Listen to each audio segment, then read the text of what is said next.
Okay, you guys, it is week 7, our final week of the Happy Scrappy Quilt Along. I'm super excited. This is my favorite week as we finish off our quilt. It's quilted and trimmed on the edges, and now it's ready for binding.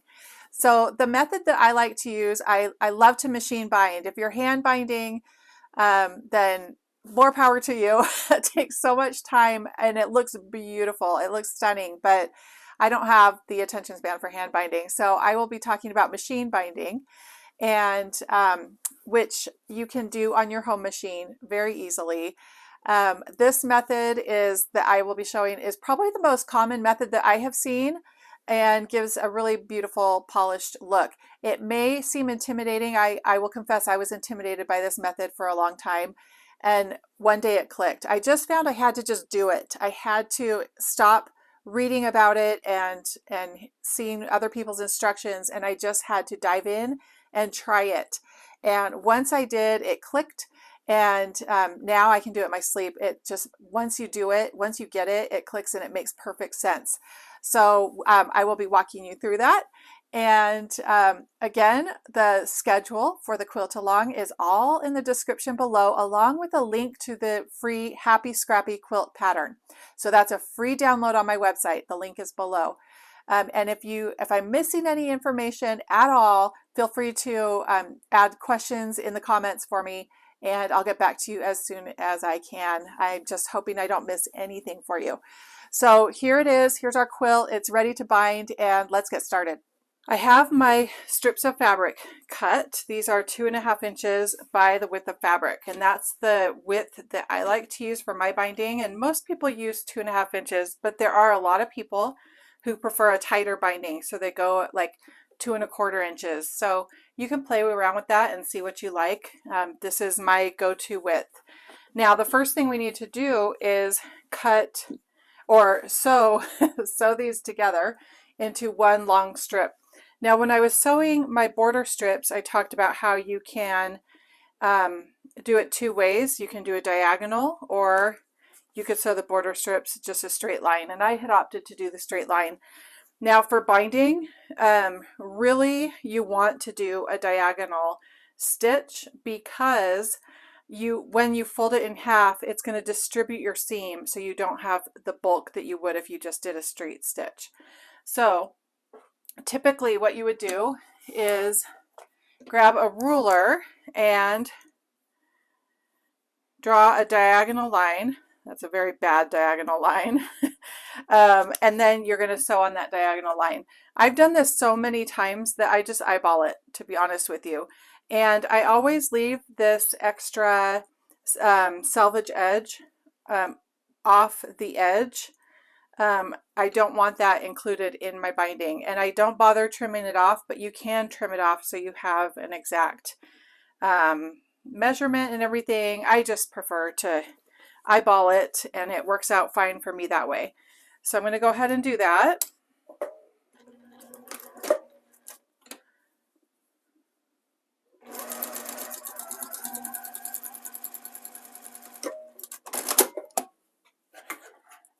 All right, and then at this point I do cut the selvage edge, but I also cut a 1/4 inch seam allowance. So just like that. And then we open it, and there we go. And I like to finger press at this point. I will press these with the iron later on, but for now we're just finger pressing. And then I'm going to continue doing this. Now this method of creating this L shape, and pause, there's still selvage edge even though you can't see it, but you see these dots? I don't want those. Those, for me at least, don't come out really well in the wash at all, and so I don't want to include those. So I still, even though you can't see the defined white of the selvage edge, where those dots are is my mark of the selvage edge, and I just make that go over the edge. So I will be cutting it off later. Now this L shape that we make, I want you to keep this in mind for later on when we are joining our seams. have this visual in mind, that it's the L shape that we're going for, and it will make it so much easier. So that's all of the binding is just with this. We're joining it with this L shape. So I'm going to keep on joining these just like that. Just create this L, sew a diagonal line. Now be careful that you're not sewing a diagonal line from the outside corner down to here. That won't work. You need to sew it from this inside corner down to the outside corner. That's how I like to remember it in my mind.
All right, so we've got our binding, and next step is we are going to take it to the iron, and I'm going to press open the seams better, and then I am going to press the entire length in half like this along the long edge. So the entire thing will be pressed in half, and that's where I want to show you. As I press this in half, you can see that this part of the diagonal folds over to here, and this part of the seam is over here, and so it's distributing that seam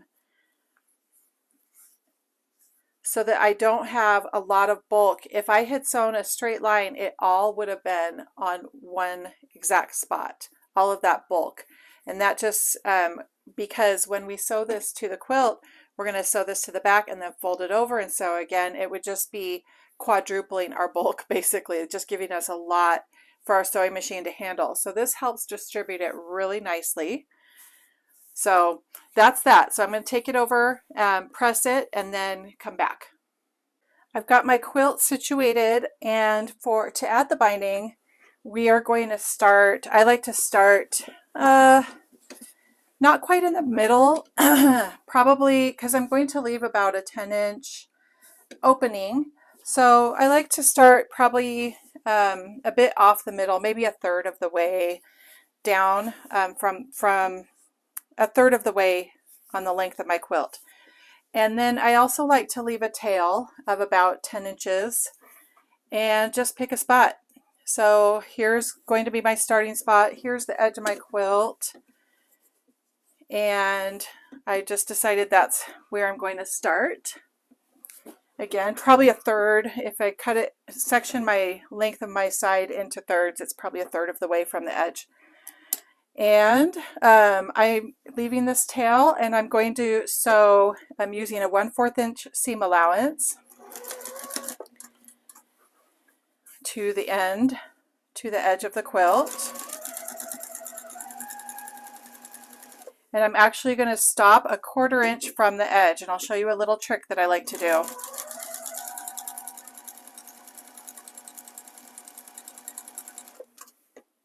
And I forgot to mention, I'm starting on the back of the quilt.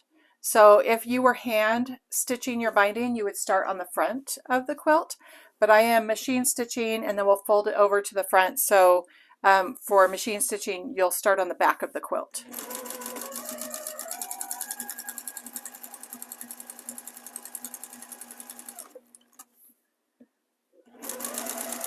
All right, so when I'm close to the edge, I like to take my binding, and where my edge, the edge of the quilt is, I like to fold it back and press it with my fingernails so I have a mark on my binding. Let me see if you can see that.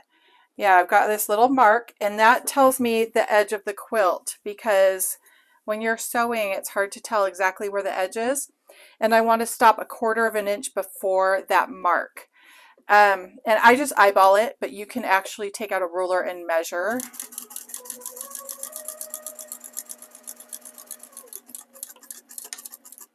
And back stitch. So here you can see I stopped about 1/4 of an inch before that fold that I created. I'm going to turn my quilt. This is always the fun part. It's so bulky, but we're going to turn it. And then I am going to fold my binding back on itself like this, so that I've created a diagonal that where the point meets at the corner of the quilt. So another kind of L shape. And then I'm going to fold it back on itself again like that. So let me do that one more time. I'm going to fold it up, creating this diagonal line where the point meets at the corner of the quilt. And then I'm going to fold it down, back on itself. And that fold is going to be even with the edge of the quilt. And then I'm going to start stitching. Now here you could start at the end of the quilt, but some of your fold will probably get caught in that. If you don't want that, then just start again about 1/4 of an inch from the edge of your quilt.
Once again, I'm close to the edge of my quilt, so I'm just going to fold my binding back on itself to mark the edge of my quilt.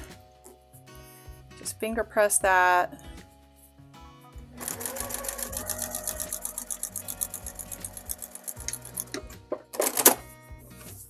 And let's turn our quilt.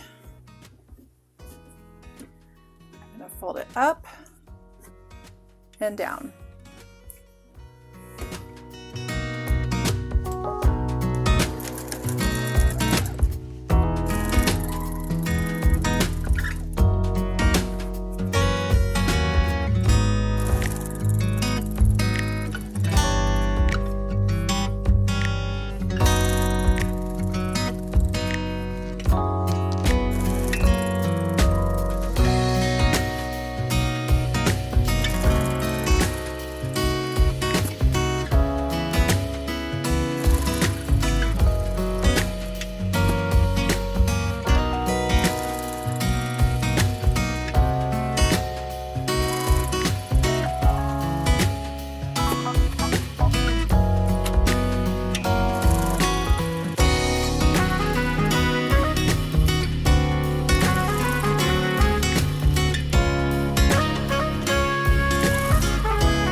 Okay, so I went through the entire demonstration of how to join our last bit of our binding on the back, and I realized I wasn't recording. So on my quilt, it's all done.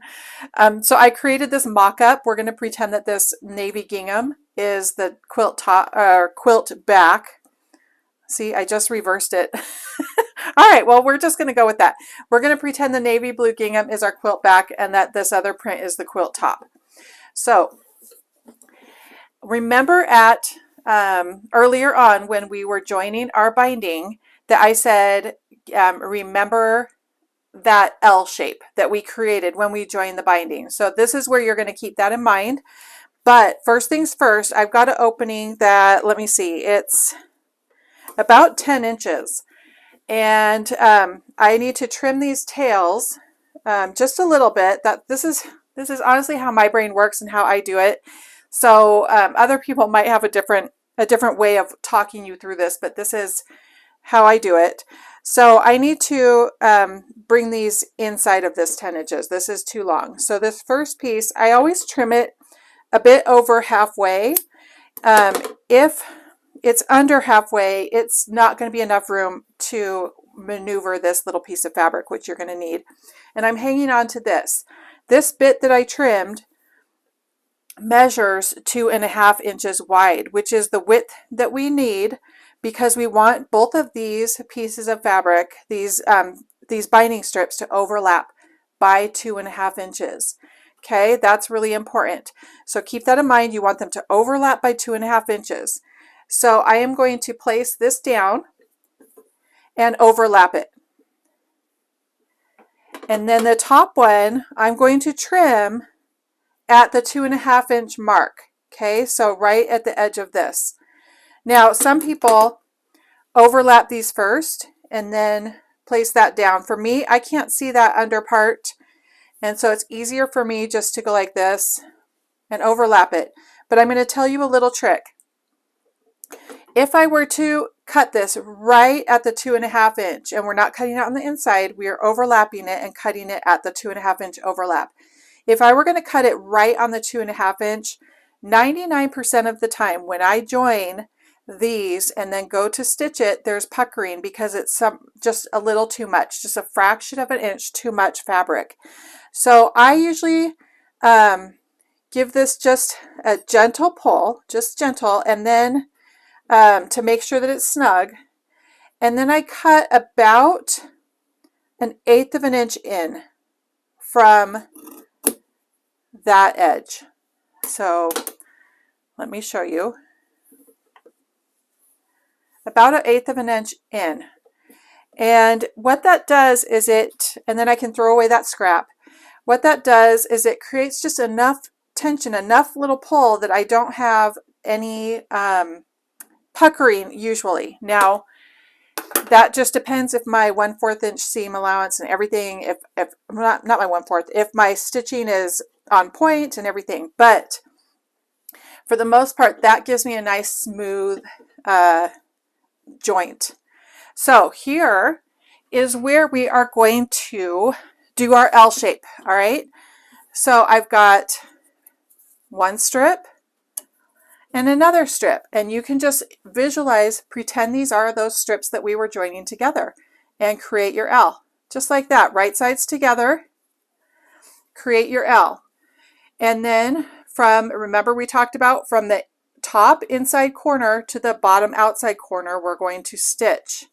Okay, so at this point, this can be a little unwieldy to, this wants to curl under, this wants to curl over. So at this point, you can pin these and you can draw with the pen your triangle so that you make sure that you're exactly right. I never do any of those. You know, I have ADD and I just like to go for it. So I try to get this part as flat as possible, and then I eyeball it by putting my needle down and giving it 1 or 2 little stitches, just back stitch there. And then once I do that, I can smooth out this side and then stitch to the opposite corner.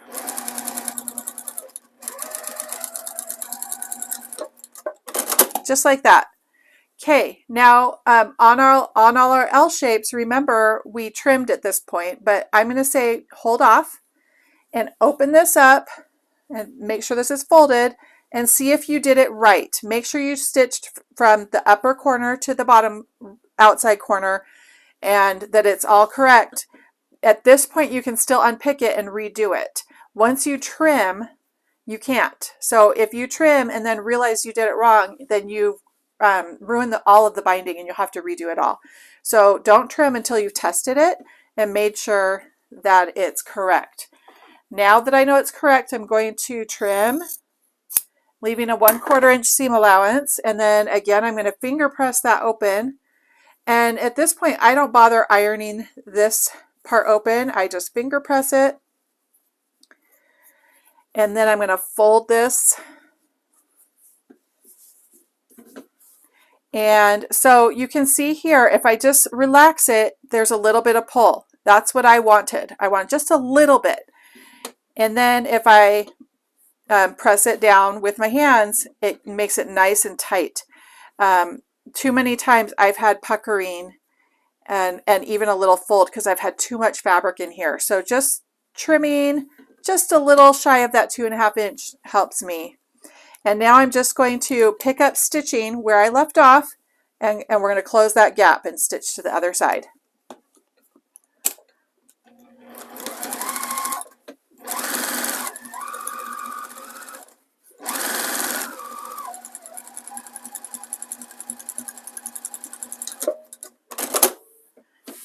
Okay, and I even did end up with a tiny pucker right there, but that's really not going to be visible.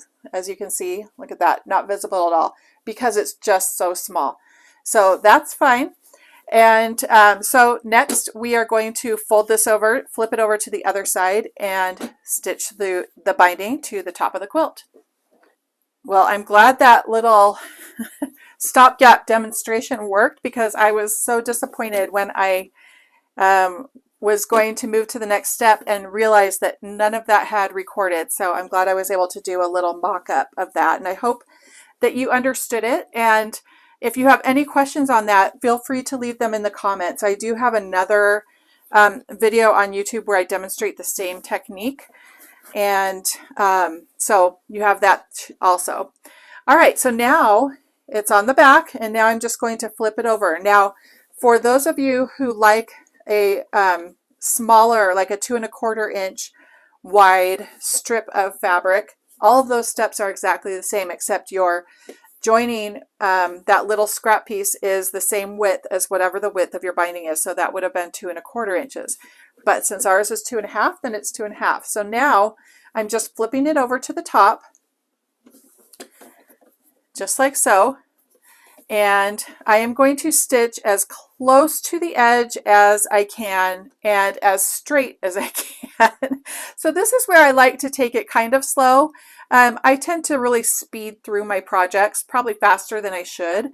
But here I like to really be a lot more careful because this is the finishing touch and I just really want it to look nice and neat.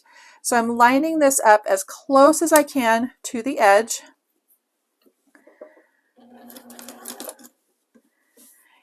And we're going to go for it.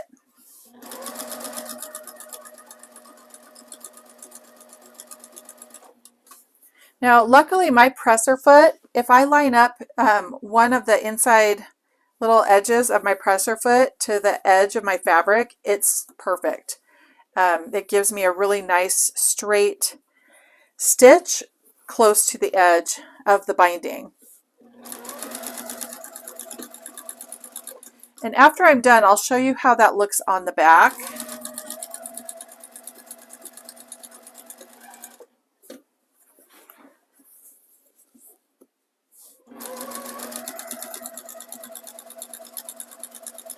You do have the option at this point when you're doing the binding to use these little clips. You can clip around the entire thing.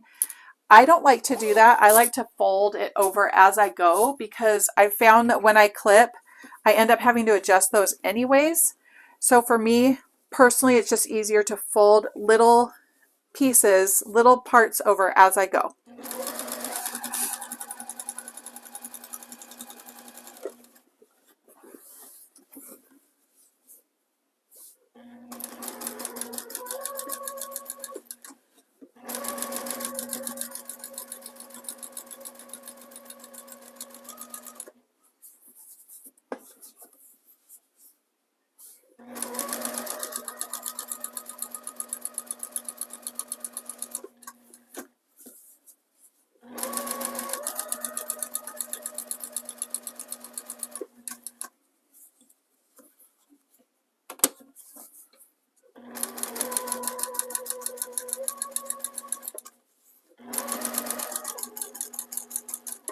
All right, so I didn't show how I fold this edge over, so, and it's too late now. So when I get to the next corner, I will show you how to do a corner.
All right, so I'm almost at the corner.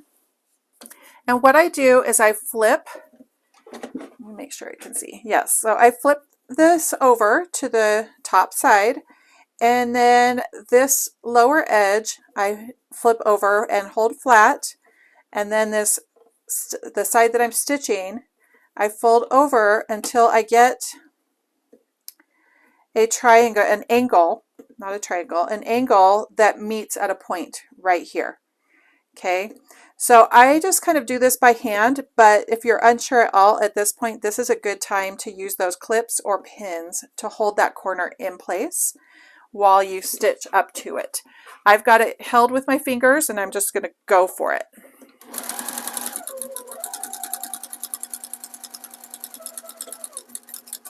And then I stitch just 1 or 2 inches or 1 or 2 stitches past the edge. Sometimes I actually do more. I go further, and I will right now actually. It's about 4 or 5 stitches just to extra secure it. And now my needle's down. I'm about 1 stitch in from that corner point. And I'm pivoting it. So my needle's down and I'm just pivoting. And I'm going to fold this next bit over, put my presser foot down. So my presser foot was up while I pivoted, put the presser foot down now, and then I'm going to stitch this next edge.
Okay, again, I'm close to my corner, so I am going to fold, and it doesn't matter which edge. Last time I said fold the bottom edge up. It really doesn't matter which edge you do first, so I'll do this side piece first.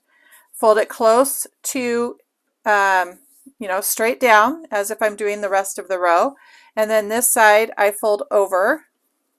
So you can do it either way. You can reverse it, doesn't matter. And I've got a point here. And ideally you just want a perfect point there. You don't want this to be like down and like here it's about an 1/8 inch over the edge. I want these to meet perfectly at the point. Not a lot of things have to be perfect in quilting, but this makes such a big difference to get this just right on point. And then slowly make our way.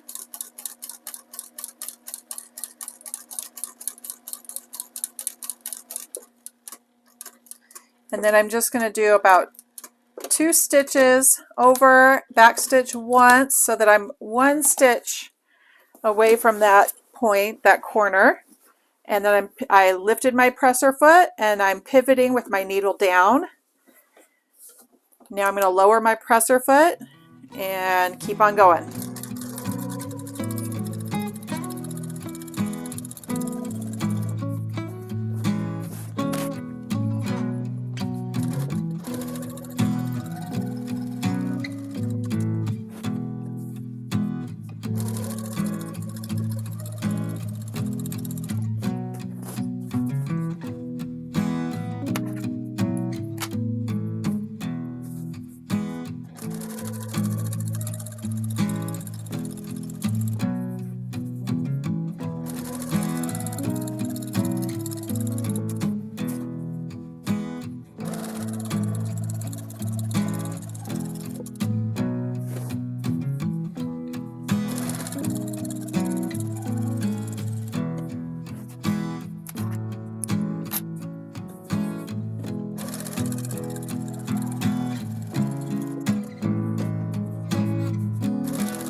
Okay, so we are done.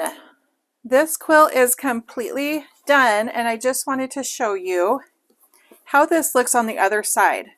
So if you look up close, you can see this line is the stitching from the front.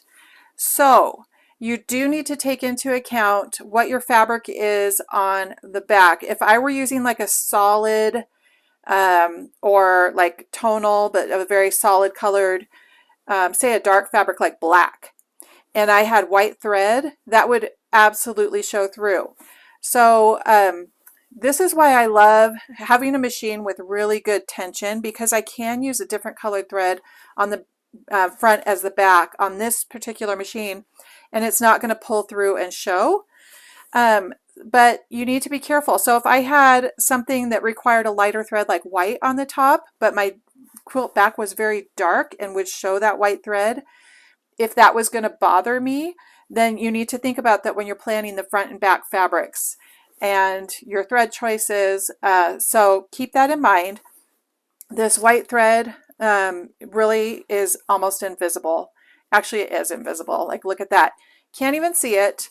What I do see is a gorgeous texture, and that's it. And that's what you really want with your quilting. At least that's what I want. I don't want to the quilting to be the main part of most of my quilts. I really want it to just give it a yummy texture. And when I wash this, it will crinkle up, and I really won't notice the design in particular. It'll just be crinkly and soft and lovely.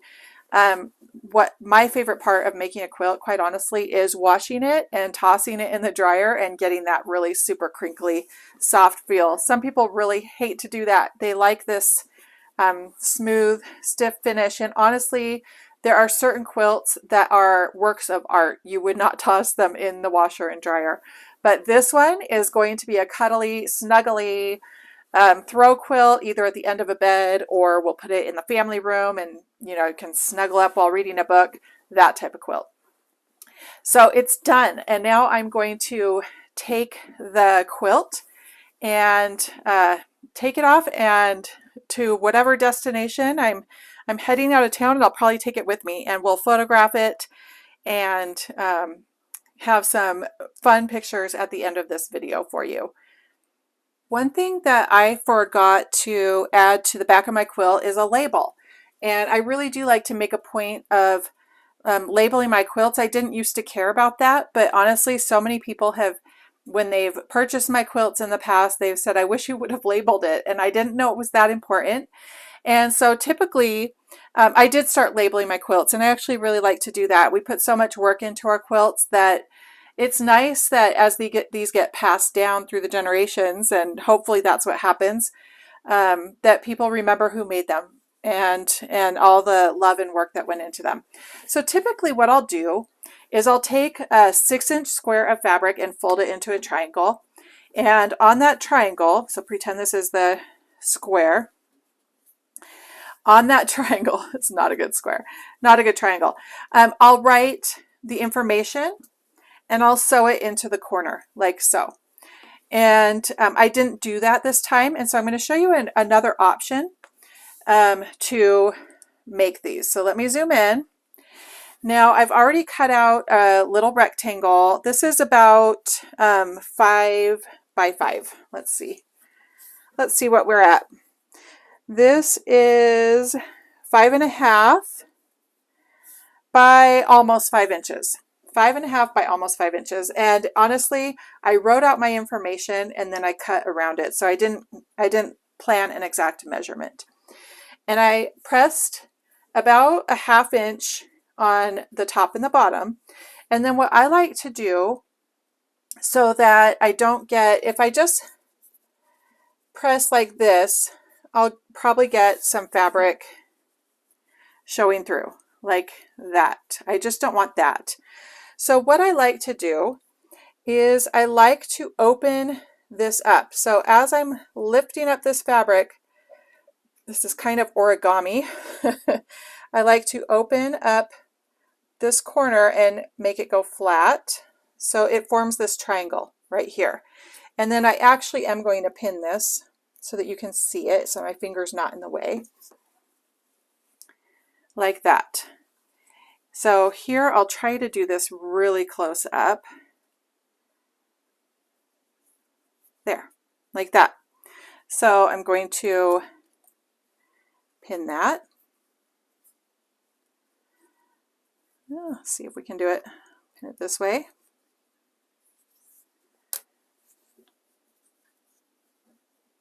And do this on all of the corners.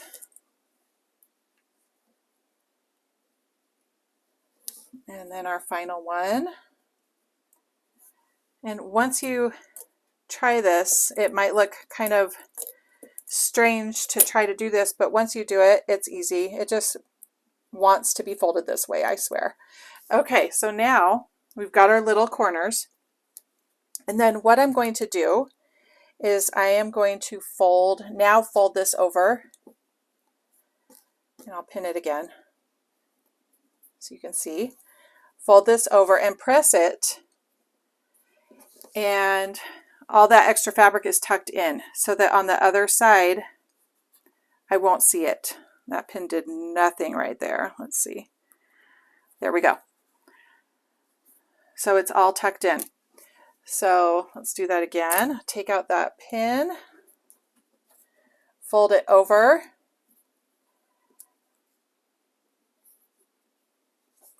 and there we have it.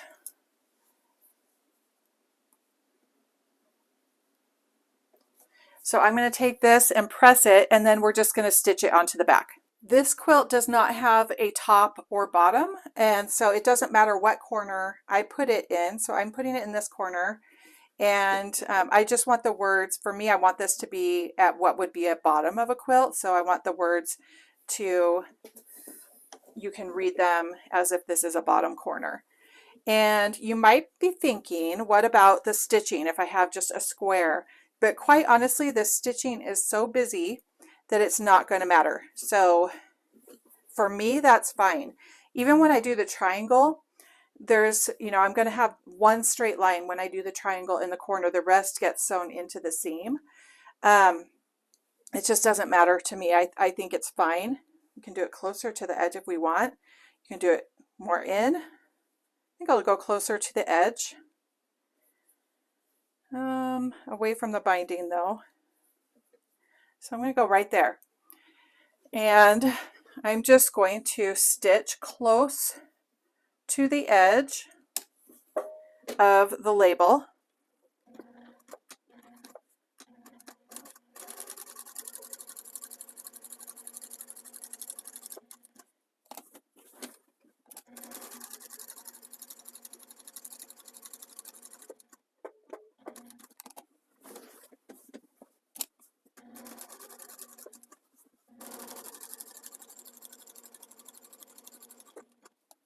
Now this is where I've got to really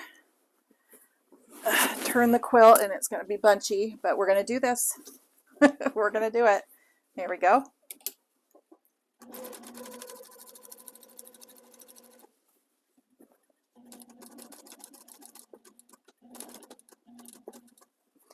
And here I'm not going to use my machine to cut the thread because it will knot it on the other side.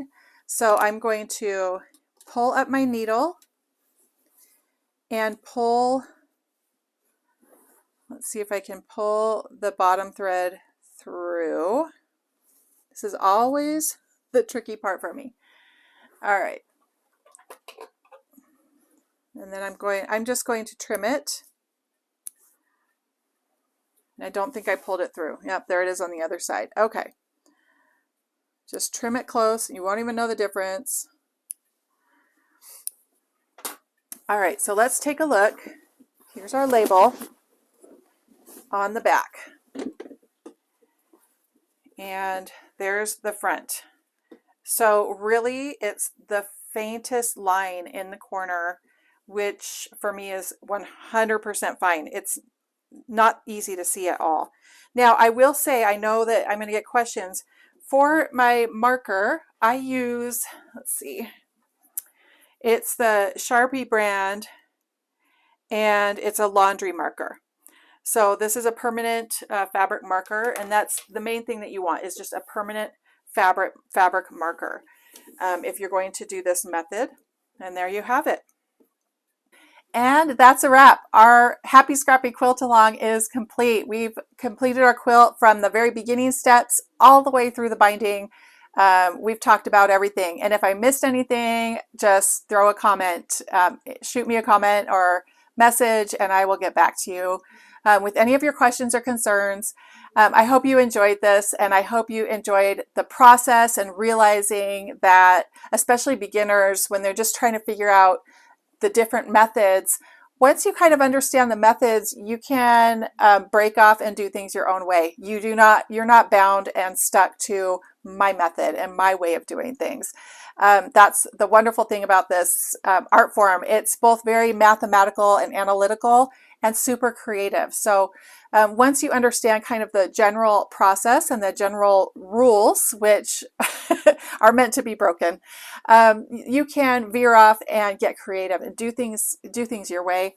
My way is very simplistic and perfect for my ADD brain. And if you are more detailed and precise, then you're going to want to do a whole different, go off on a whole different tangent in quilting, and that's awesome. I love that. So I hope that this is content that interests you and that you'll stay tuned for more quilt alongs in the future. I've got more coming, and definitely more quilt patterns coming out this year and next year. And so lots of good things in store. And thank you so much for joining me. It's been a pleasure, and I hope you have a blessed day. Bye-bye.